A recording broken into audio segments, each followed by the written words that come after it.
할렐루야. 아멘. 오늘은 시편 46번째 시간입니다. 오늘은 시편 37편 1절로 40절 말씀을 통해서 의인의 형통과 악인의 멸망이라는 제목으로 함께 말씀의 은혜를 나누려고 합니다. 오늘 본 시편의 말씀은 하나님이 살아계신다고 하면서도 왜 이 세상은 죄악투성이인지 이런 물음에 대해서 분명한 답을 주고 있는 일종의 지혜의 시다, 이렇게 말할 수가 있습니다. 여기서 다윗이 성령의 감동으로 악인은 일시적으로 형통할 수는 있다. 그러나 영원한 파멸을 당하는데 의인은 조금도 어려움을 당한다고 하지만은 확실한 구원을 받은 자이기 때문에 하나님 앞에서 잠잠하고 인내해야 할 것을 우리에게 권면하고 있는 그런 내용입니다. 오늘 이 본문 1절에서 8절까지 내용을 보면 악인의 형통을 불평하고 투기하지 말자, 이렇게 말합니다. 다윗이 왕이 되기 전에 젊은 날 10여 년을 사울왕에게 미움을 받아요. 그리고 도피 생활을 합니다. 그러면서 다윗이 세상에서 악인이 형통하고 의로운 자가 이유 없이 많은 고초와 고난을 당하는 현실을 셀 수 없이 많이 목격하고 체험을 했어요. 그런 가운데서 놀라운 신앙의 진리를 체험을 합니다. 다시 말하면 행악하는 자를 인해서 불평하지 말며 불의를 행하는 자를 투기하지 않는 것이 신앙의 지혜다, 이것을 깨달아요. 악을 행하는 자가 세상에서 형통한 것을 봤어요. 그런데 거꾸로 선을 행하는 자가 고난받는 것이 괜히 불평스러울 때가 있더라는 거예요. 그러다 보니까 왠지 악을 행하면서 형통한 자에게 질투심을 느껴져 가지고 자신도 악을 행하고 싶은 충동을 받을 때가 있더라는 거예요. 이것은 죄로 인해서 부패한 인생의 본능이다, 이렇게 말할 수 있다는 겁니다. 그리고 신앙인이라고 할지라도 아직 어린 신앙인의 공통된 마음이라고 말할 수도 있다.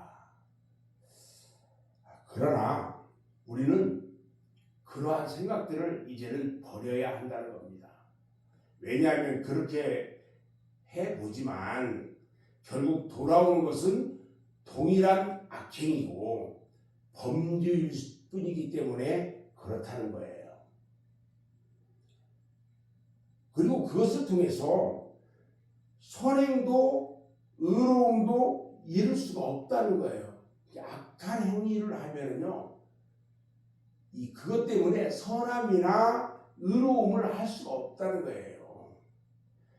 그 결과는요, 하나님 앞에서 심판으로 나타나고요, 장차 보장된 영원한 복락으로부터 추방을 당할 수밖에 없다는 거예요. 그래서 오늘 본문 3절 말씀을 보면 여호와를 의뢰하고 선을 행하라, 이렇게 말하고요, 성실히 노력하며 땅에서 나는 식물을 먹어라, 이거예요. 그러니까 자기 하는 일에 최선을 다하고 작은 그 일로 인해서 주님이 주시는 거에 대해서 만족하는 삶을 살아라는 얘기예요. 5절 말씀을 보면요, 모든 길을 여호와께 맡기라, 이렇게 말씀하고 있어요. 그리고 7절에도 보니까요, 여호와 앞에서 잠잠하고 참고 기다려라. 8절에도 보니까요, 분을 그치고 노를 버리고 불평하지 마라, 이렇게 말해요. 왜 그러냐면 내 생각대로 인내하지 못하고 분을 내면서 노를 내면 화를 내면서 불평하고 이런 것들 전부 다 악에 속한 거다는 거예요. 비록 악인요 일시적으로는 흥황할 수가 있어요. 그렇지만 원망이나 불평을 버리고 오직 하나님의 공의로우심을 기다려야 한다는 거예요. 그리고 성실하게 땀을 흘리면서 땅의 소산을 가질 수 있는 것이 성도의 올바른 신앙의 자세라는 겁니다. 오늘 본문 말씀 9절부터 20절 말씀을 보면 악인의 형통은 순간적이다는 것을 명심해야 한다 이렇게 말하고 있어요. 다윗이요 악인을 가리켜서 저희는 풀과 같이 속히 배임을 볼 것이요 푸른 채소같이 쇠잔할 것이다 이렇게 2절에서 말하고 있어요. 참 어떻게 이렇게 표현을 잘했는지 몰라요. 사실 풀이라는 것은요 잠시 있다가 자라면 배임을 당하잖아요. 그리고 또 며칠 그 푸른 채소 역시 그 푸르름이 오랫동안 가지 못하고 며칠을 넘기지 못하는 것이 그의 생명의 연합이에요. 마침 아침의 안개처럼 하늘에 떠있는 구름과 같은 운명, 그것이 바로 악인의 운명이라는 거예요. 따라서 악인의 일시적인 형통을 부러워한다거나 동경한다거나 이런 악인들의 행실을 쫓아서 사는 것은 어리석은 삶을 사는 거다. 악인의 형통은요 일시적이고 순간적이고 지극히 허망하다는 사실을 우리는 잊지 말아야 합니다. 악인이 의인을 치려고 하는데 그것은 그 계획이 허망해진다고 했어요. 악인이 칼을 들고 활을 당긴다 할지라도 그 칼과 활은 결국 자신의 심장을 겨누게 된다라고 말하고 있어요. 그러니까 악인은 의인을 절대 이길 수가 없다. 아무리 악인이 기세가 당당하고 그 기력이 천하를 감싸고 남음이 있어도 의인을 지키고 보호하는 여호와 하나님의 능력은 꺾지 못한다는 거예요. 그리고 악인은 잠깐 후면 반드시 여호와 하나님의 정하신 심판대 앞에 서게 된다는 겁니다. 오늘 본문 말씀 21절부터 마지막 40절에 있는 말씀을 보면 의인의 결국, 의인들의 마지막은 평안이래요. 그리고 구원을 잊지 말아야 한다라고 말하고 있어요. 악인의 형통은 일시적이고 순간적이라고 그랬죠. 그럼 악인들은 고난받는 악인들로부터 고난받는 의인들의 운명은 과연 어떠할 것이냐? 다윗은 오늘 말해요. 의인은 넘어진다.